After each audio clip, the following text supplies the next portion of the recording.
Now, for these cells here, you notice that the numbers are on the right-hand side of the cell. We say that they are horizontally aligned to the right. We can change this using these options up here. So you can see these little icons. They show text aligned on the left, text aligned on the right, text being centered.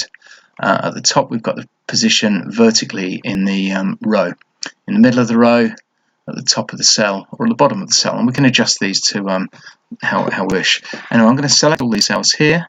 I'm then going to press the option to center the values, and then if I just make Andrew's cell row a little taller, you can see at the moment the data's aligned at the bottom of the cell here. You'll see if I click in these top options here, I can align it in the middle of the cell or at the top.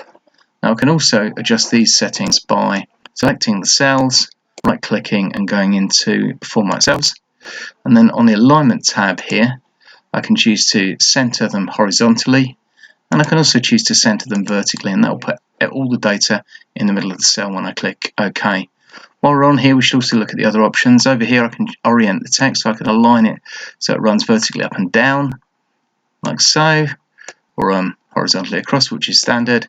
I can also set this option to wrap text, or this one to merge cells together, but that's not something we're going to do right now, so let's ignore that one and just click OK to vertically and horizontally align the text in the cells.